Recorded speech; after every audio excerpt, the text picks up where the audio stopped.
Chapter 9. The Light upon the Moor. Second Report of Dr. Watson. Baskerville Hall, October 15th. My dear Holmes, if I was compelled to leave you without much news during the early days of my mission, you must acknowledge that I am making up for lost time, and that events are now crowding thick and fast upon us. In my last report I ended upon my top note with Barrymore at the window, and now I have quite a budget already which will, unless I am much mistaken, considerably surprise you. Things have taken a turn which I could not have anticipated. In some ways they have within the last 48 hours become much clearer, and in some ways they have become more complicated. But I will tell you all, and you shall judge for yourself. Before breakfast on the morning following my adventure, I went down the corridor and examined the room in which Barrymore had been on the night before. The western window through which he had stared so intently has, I noticed, one peculiarity above all other windows in the house. It commands the nearest outlook onto the moor. There is an opening between two trees which enables one from this point of view to look right down upon it, while from all the other windows it is only a distant glimpse which can be obtained. It follows, therefore, that Barrymore, since only this window would serve the purpose, must have been looking out for something or somebody upon the moor. The night was very dark, so that I can hardly imagine how he could have hoped to see anyone. It had struck me that it was possible that some love intrigue was on foot. That would have accounted for his stealthy movements, and also for the uneasiness of his wife. The man is a striking-looking fellow, very well equipped to steal the heart of a country girl, so that this theory seemed to have something to support it. That opening of the door which I had heard after I had returned to my room might mean that he had gone out to keep some clandestine appointment.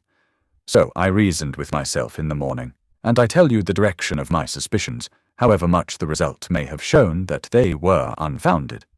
But whatever the true explanation of Barrymore's movements might be, I felt that the responsibility of keeping them to myself until I could explain them was more than I could bear. I had an interview with the baronet in his study after breakfast, and I told him all that I had seen. He was less surprised than I had expected. I knew that Barrymore walked about nights, and I had a mind to speak to him about it, said he. 2 or 3 times I have heard his steps in the passage, coming and going, just about the hour you name. Perhaps then he pays a visit every night to that particular window, I suggested. Perhaps he does. If so, we should be able to shadow him and see what it is that he is after. I wonder what your friend Holmes would do if he were here. I believe that he would do exactly what you now suggest, said I. He would follow Barrymore and see what he did. Then we shall do it together. But surely he would hear us. The man is rather deaf, and in any case we must take our chance of that. We'll sit up in my room tonight and wait until he passes. Sir Henry rubbed his hands with pleasure, and it was evident that he hailed the adventure as a relief to his somewhat quiet life upon the moor. The baronet has been in communication with the architect who prepared the plans for Sir Charles, and with a contractor from London, so that we may expect great changes to begin here soon. There have been decorators and furnishers up from Plymouth, and it is evident that our friend has large ideas, and means to spare no pains or expense to restore the grandeur of his family. When the house is renovated and refurnished, all that he will need will be a wife to make it complete. Between ourselves there are pretty clear signs that this will not be wanting if the lady is willing, for I have seldom seen a man more infatuated with a woman than he is with our beautiful neighbour Miss Stapleton. And yet the course of true love does not run quite as smoothly as one would under the circumstances expect. Today, for example, its surface was broken by a very unexpected ripple, which has caused our friend considerable perplexity and annoyance. After the conversation which I have quoted about Barrymore, Sir Henry put on his hat and prepared to go out. As a matter of course, I did the same. "What, are you coming, Watson?" he asked, looking at me in a curious way. "That depends on whether you are going on the moor," said I. "Yes, I am." "Well, you know what my instructions are.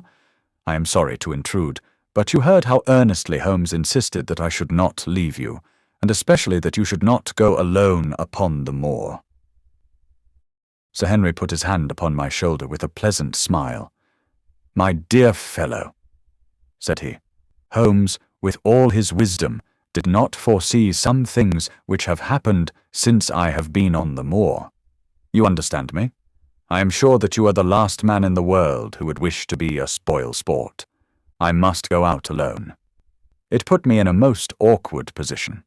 I was at a loss what to say or what to do, and before I had made up my mind, he picked up his cane and was gone. But when I came to think the matter over, my conscience reproached me bitterly for having on any pretext allowed him to go out of my sight. I imagined what my feelings would be if I had to return to you and to confess that some misfortune had occurred through my disregard for your instructions. I assure you my cheeks flushed at the very thought. It might not even now be too late to overtake him, so I set off at once in the direction of Merripit House. I hurried along the road at the top of my speed without seeing anything of Sir Henry, until I came to the point where the moor path branches off.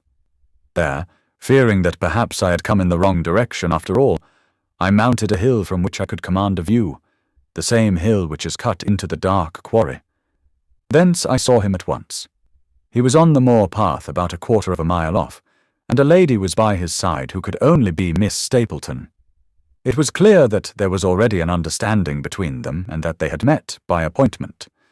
They were walking slowly along in deep conversation, and I saw her making quick little movements of her hands as if she were very earnest in what she was saying, while he listened intently, and once or twice shook his head in strong dissent. I stood among the rocks, watching them, very much puzzled as to what I should do next. To follow them and break into their intimate conversation seemed to be an outrage, and yet my clear duty was never for an instant to let him out of my sight. To act the spy upon a friend was a hateful task. Still, I could see no better course than to observe him from the hill, and to clear my conscience by confessing to him afterwards what I had done. It is true that if any sudden danger had threatened him, I was too far away to be of use, and yet I am sure that you will agree with me that the position was very difficult, and that there was nothing more which I could do. Our friend, Sir Henry, and the lady had halted on the path, and were standing deeply absorbed in their conversation, when I was suddenly aware that I was not the only witness of their interview. A wisp of green floating in the air caught my eye, and another glance showed me that it was carried on a stick by a man who was moving among the broken ground. It was Stapleton with his butterfly net. He was very much closer to the pair than I was, and he appeared to be moving in their direction. At this instant, Sir Henry suddenly drew Miss Stapleton to his side. His arm was round her, but it seemed to me that she was straining away from him with her face averted. He stooped his head to hers, and she raised one hand as if in protest. Next moment I saw them spring apart and turn hurriedly round. Stapleton was the cause of the interruption. He was running wildly towards them, his absurd net dangling behind him. He gesticulated and almost danced with excitement in front of the lovers. What the scene meant I could not imagine, but it seemed to me that Stapleton was abusing Sir Henry, who offered explanations, which became more angry as the other refused to accept them. The lady stood by in haughty silence. Finally, Stapleton turned upon his heel and beckoned in a peremptory way to his sister, who, after an irresolute glance at Sir Henry, walked off by the side of her brother. The naturalist's angry gestures showed that the lady was included in his displeasure. The baronet stood for a minute looking after them, and then he walked slowly back the way that he had come, his head hanging, the very picture of dejection. What all this meant I could not imagine, but I was deeply ashamed to have witnessed so intimate a scene without my friend's knowledge. I ran down the hill, therefore, and met the baronet at the bottom. His face was flushed with anger, and his brows were wrinkled, like one who is at his wits' ends what to do. "Halloa, Watson! Where have you dropped from?" said he. "You don't mean to say that you came after me in spite of all?" I explained everything to him, how I had found it impossible to remain behind, how I had followed him, and how I had witnessed all that had occurred. For an instant his eyes blazed at me, but my frankness disarmed his anger, and he broke at last into a rather rueful laugh. "You would have thought the middle of that prairie a fairly safe place for a man to be private," said he. "But by thunder, the whole countryside seems to have been out to see me do my wooing, and a mighty poor wooing at that. Where had you engaged a seat?" "I was on that hill." "Quite in the back row, eh? But her brother was well up to the front. Did you see him come out on us?" "Yes, I did." "Did he ever strike you as being crazy, this brother of hers?" "I can't say that he ever did." "I dare say not. I always thought him sane enough until today, but you can take it from me that either he or I ought to be in a straitjacket. What's the matter with me, anyhow? You've lived near me for some weeks, Watson. Tell me straight now. Is there anything that would prevent me from making a good husband to a woman that I loved?" "I should say not." "He can't object to my worldly position, so it must be myself that he has this down on. What has he against me? I never hurt man or woman in my life that I know of, and yet he would not so much as let me touch the tips of her fingers." "Did he say so?" "That, and a deal more. I tell you, Watson, I've only known her these few weeks, but from the first I'd just felt that she was made for me, and she, too, she was happy when she was with me, and that I'll swear. There's a light in a woman's eyes that speaks louder than words, but he has never let us get together, and it was only today, for the first time, that I saw a chance of having a few words with her alone. She was glad to meet me, but when she did, it was not love that she would talk about, and she wouldn't have let me talk about it either if she could have stopped it. She kept coming back to it, that this was a place of danger, and that she would never be happy until I had left it. I told her that since I had seen her, I was in no hurry to leave it, and that if she really wanted me to go, the only way to work it was for her to arrange to go with me. With that, I offered in as many words to marry her, but before she could answer, down came this brother of hers, running at us with a face on him like a madman. He was just white with rage, and those light eyes of his were blazing with fury. What was I doing with the lady? How dared I offer her attentions which were distasteful to her? Did I think that because I was a baronet I could do what I liked? If he had not been her brother, I should have known better how to answer him. As it was, I told him that my feelings towards his sister were such as I was not ashamed of, and that I hoped that she might honor me by becoming my wife. That seemed to make the matter no better, so then I lost my temper too, and I answered him rather more hotly than I should perhaps, considering that she was standing by. So it ended by his going off with her, as you saw, and here am I as badly puzzled a man as any in this county. Just tell me what it all means, Watson, and I'll owe you more than ever I can hope to pay." I tried 1 or 2 explanations, but indeed I was completely puzzled myself. Our friend's title, his fortune, his age, his character, and his appearance are all in his favor, and I know nothing against him, unless it be this dark fate which runs in his family. That his advances should be rejected so brusquely without any reference to the lady's own wishes, and that the lady should accept the situation without protest, is very amazing. However, our conjectures were set at rest by a visit from Stapleton himself that very afternoon. He had come to offer apologies for his rudeness of the morning, and after a long private interview with Sir Henry in his study, the upshot of their conversation was that the breach is quite healed, and that we are to dine at Merripit House next Friday as a sign of it. "I don't say now that he isn't a crazy man," said Sir Henry. "I can't forget the look in his eyes when he ran at me this morning, but I must allow that no man could make a more handsome apology than he has done." "Did he give any explanation of his conduct?"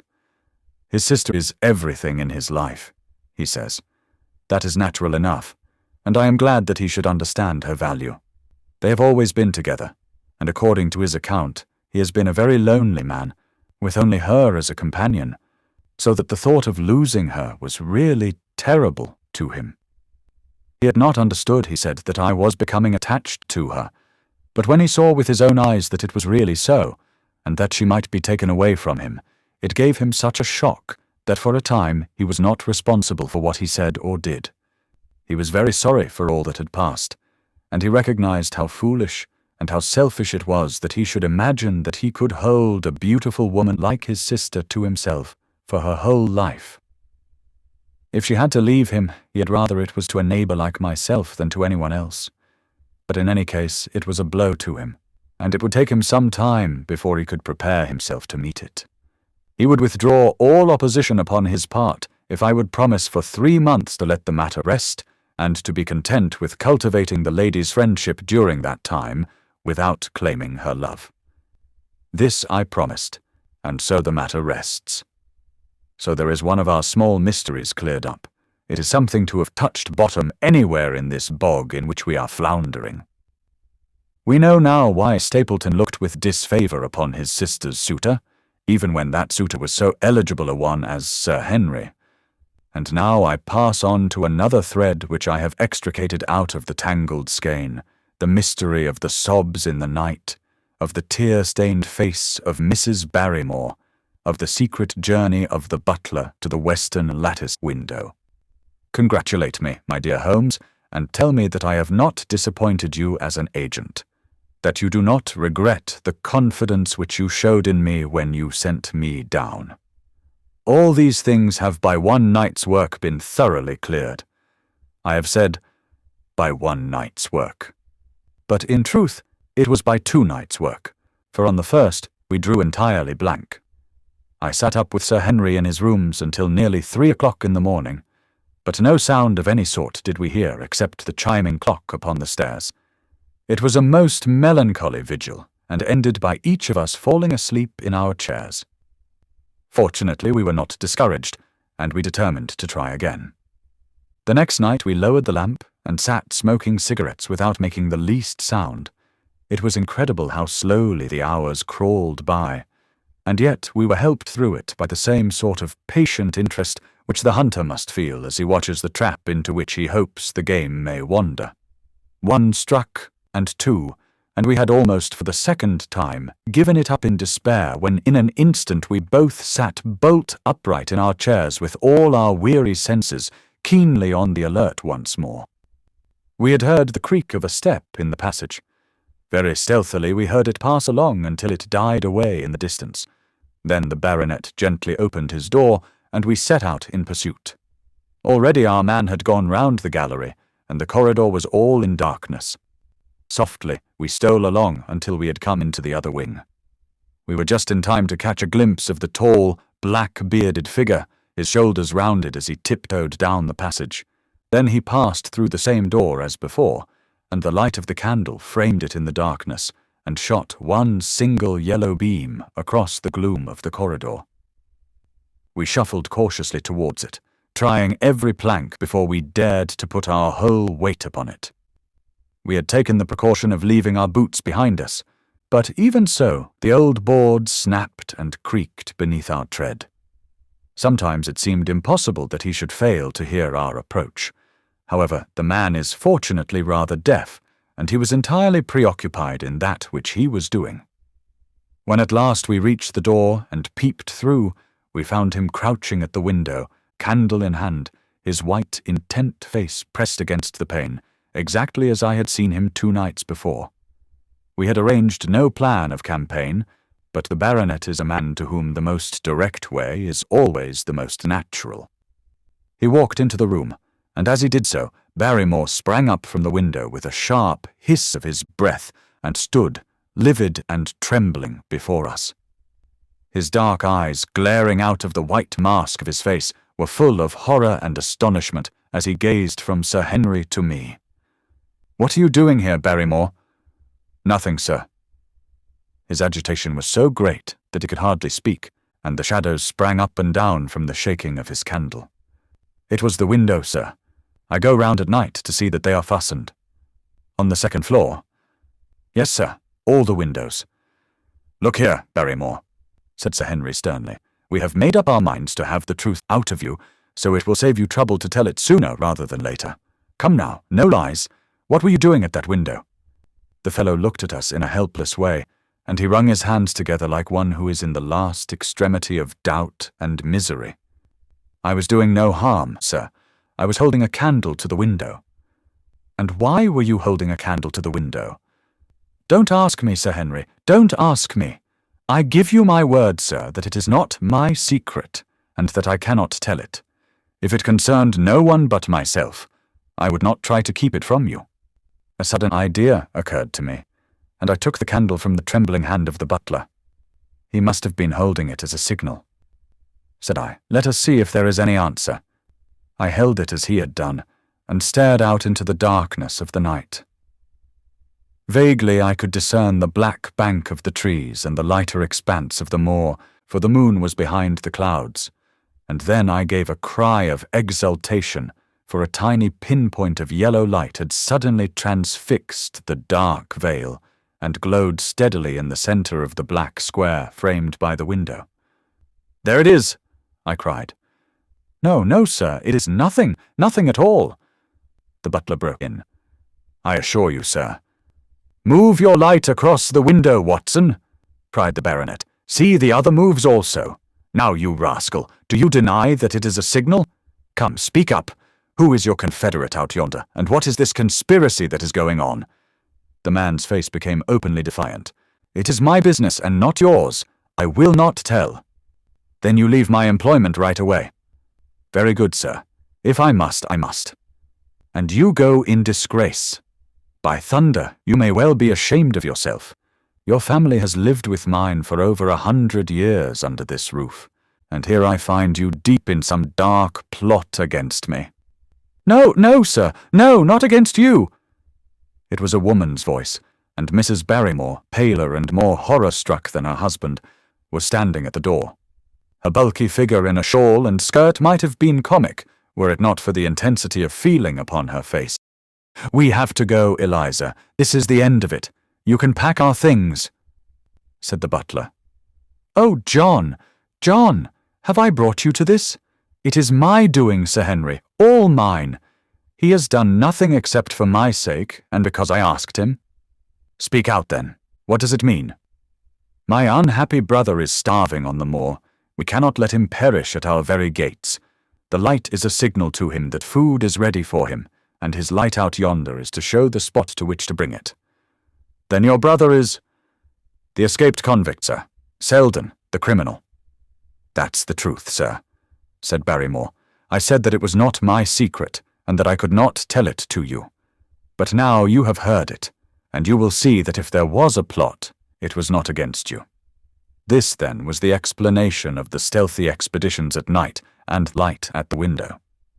Sir Henry and I both stared at the woman in amazement. Was it possible that this stolidly respectable person was of the same blood as one of the most notorious criminals in the country? "Yes, sir. My name was Selden, and he is my younger brother. We humoured him too much when he was a lad and gave him his own way in everything, until he came to think that the world was made for his pleasure, and that he could do what he liked in it. Then, as he grew older, he met wicked companions, and the devil entered into him until he broke my mother's heart and dragged our name in the dirt. From crime to crime, he sank lower and lower, until it is only the mercy of God which has snatched him from the scaffold. But to me, sir, he was always the little curly-headed boy that I had nursed and played with as an elder sister would. That was why he broke prison, sir. He knew that I was here, and that we could not refuse to help him. When he dragged himself here one night, weary and starving, with the warders hard at his heels, what could we do? We took him in and fed him and cared for him. Then you returned, sir, and my brother thought he would be safer on the moor than anywhere else until the hue and cry was over, so he lay in hiding there. But every second night we made sure if he was still there by putting a light in the window, and if there was an answer, my husband took out some bread and meat to him. Every day we hoped that he was gone, but as long as he was there we could not desert him. That is the whole truth, as I am an honest Christian woman, and you will see that if there is blame in the matter, it does not lie with my husband, but with me, for whose sake he has done all that he has." The woman's words came with an intense earnestness which carried conviction with them. "Is this true, Barrymore?" "Yes, Sir Henry, every word of it." "Well, I cannot blame you for standing by your own wife. Forget what I have said. Go to your room, you two, and we shall talk further about this matter in the morning." When they were gone, we looked out of the window again. Sir Henry had flung it open, and the cold night wind beat in upon our faces. Far away in the black distance, there still glowed that one tiny point of yellow light. "I wonder he dares," said Sir Henry. "It may be so placed as to be only visible from here." "Very likely. How far do you think it is?" "Out by the cleft tor, I think." "Not more than a mile or two off." "Hardly that." "Well, it cannot be far if Barrymore had carry out the food to it. And he is waiting, this villain, beside that candle. By thunder, Watson, I am going out to take that man." The same thought had crossed my own mind. It was not as if the Barrymores had taken us into their confidence. Their secret had been forced from them. The man was a danger to the community, an unmitigated scoundrel for whom there was neither pity nor excuse. We were only doing our duty in taking this chance of putting him back where he could do no harm. With his brutal and violent nature, others would have to pay the price if we held our hands. Any night, for example, our neighbours, the Stapletons, might be attacked by him, and it may have been the thought of this which made Sir Henry so keen upon the adventure. "I will come," said I. "Then get your revolver and put on your boots. The sooner we start, the better, as the fellow may put out his light and be off." In 5 minutes we were outside the door, starting upon our expedition. We hurried through the dark shrubbery, amid the dull moaning of the autumn wind and the rustle of the falling leaves. The night air was heavy with the smell of damp and decay.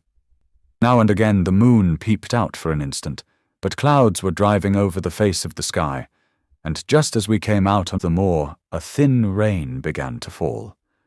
The light still burned steadily in front. "Are you armed?" I asked. "I have a hunting crop." "We must close in on him rapidly, for he is said to be a desperate fellow. We shall take him by surprise and have him at our mercy before he can resist." "I say, Watson," said the baronet, "what would Holmes say to this? How about that hour of darkness in which the power of evil is exalted?" As if in answer to his words, there rose suddenly out of the vast gloom of the moor that strange cry which I had already heard upon the borders of the great Grimpen mire. It came with the wind through the silence of the night, a long, deep mutter, then a rising howl, and then the sad moan in which it died away.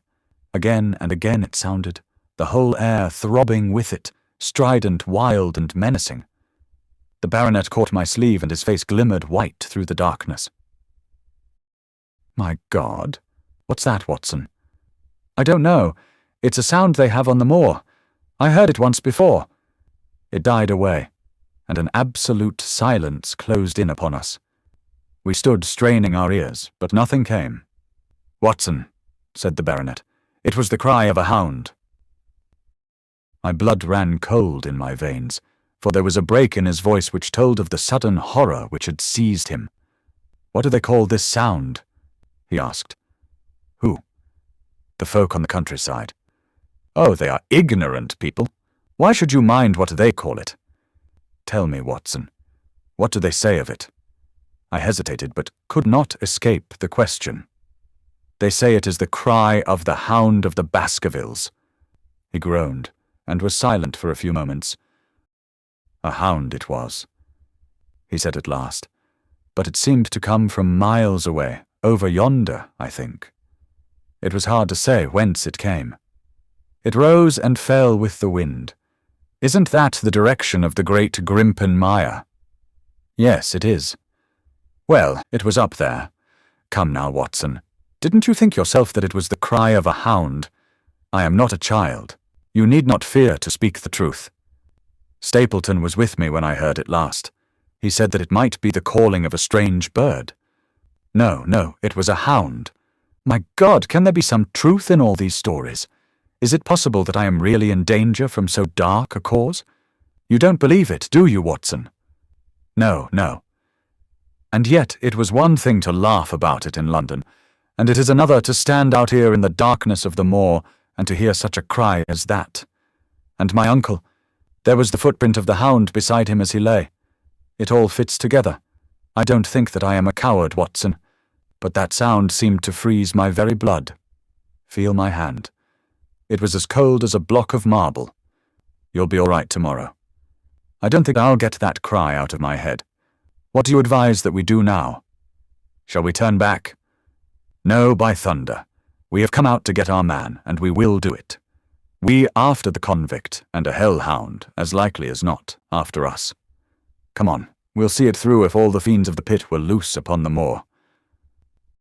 We stumbled slowly along in the darkness, with the black loom of the craggy hills around us, and the yellow speck of light burning steadily in front. There is nothing so deceptive as the distance of a light upon a pitch-dark night, and sometimes the glimmer seemed to be far away upon the horizon, and sometimes it might have been within a few yards of us. But at last we could see whence it came, and then we knew that we were indeed very close. A guttering candle was stuck in a crevice of the rocks, which flanked it on each side so as to keep the wind from it, and also to prevent it from being visible, save in the direction of Baskerville Hall. A boulder of granite concealed our approach, and crouching behind it we gazed over it at the signal light. It was strange to see this single candle burning there in the middle of the moor, with no sign of life near it, just the one straight yellow flame and the gleam of the rock on each side of it. "What shall we do now?" whispered Seo and Sir Henry. "Wait here. He must be near his light. Let us see if we can get a glimpse of him." The words were hardly out of my mouth when we both saw him.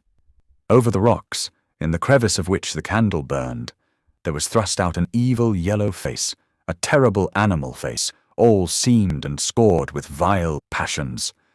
Foul with mire, with a bristling beard, and hung with matted hair, it might well have belonged to one of those old savages who dwelt in the burrows on the hillsides.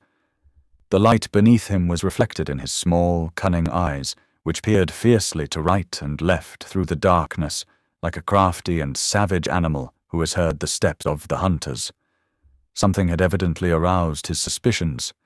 It may have been that Barrymore had some private signal which we had neglected to give, or the fellow may have had some other reason for thinking that all was not well. But I could read his fears upon his wicked face. Any instant he might dash out the light and vanish in the darkness. I sprang forward, therefore, and Sir Henry did the same.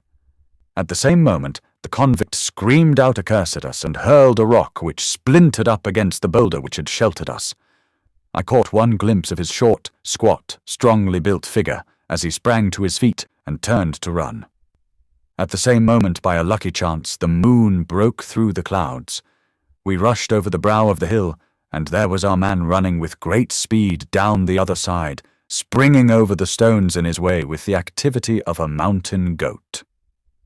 A lucky long shot of my revolver might have crippled him, but I had brought it only to defend myself if attacked and not to shoot an unarmed man who was running away. We were both swift runners and in fairly good training, but we soon found that we had no chance of overtaking him. We saw him for a long time in the moonlight, until he was only a small speck moving swiftly among the boulders upon the side of a distant hill. We ran and ran until we were completely blown, but the space between us grew ever wider. Finally we stopped and sat panting on two rocks while we watched him disappearing in the distance. And it was at this moment that there occurred a most strange and unexpected thing. We had risen from our rocks and were turning to go home, having abandoned the hopeless chase. The moon was low upon the right, and the jagged pinnacle of a granite tor stood up against the lower curve of its silver disk. There, outlined as black as an ebony statue on that shining background, I saw the figure of a man upon the tor. Do not think that it was a delusion, Holmes. I assure you that I have never in my life seen anything more clearly. As far as I could judge, the figure was that of a tall, thin man. He stood with his legs a little separated, his arms folded, his head bowed, as if he were brooding over that enormous wilderness of peat and granite which lay before him. He might have been the very spirit of that terrible place. It was not the convict.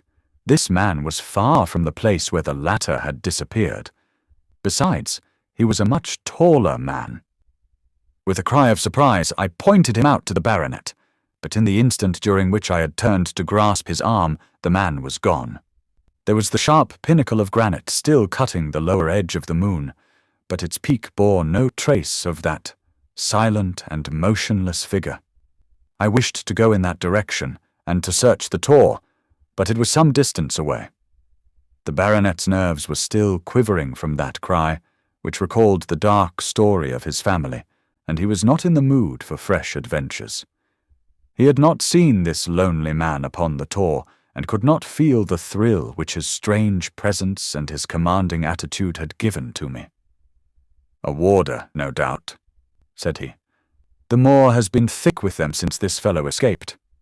Well, perhaps his explanation may be the right one, but I should like to have some further proof of it.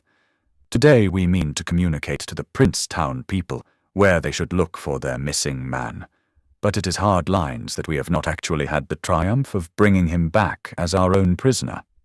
Such are the adventures of last night, and you must acknowledge, my dear Holmes, that I have done you very well in the matter of a report.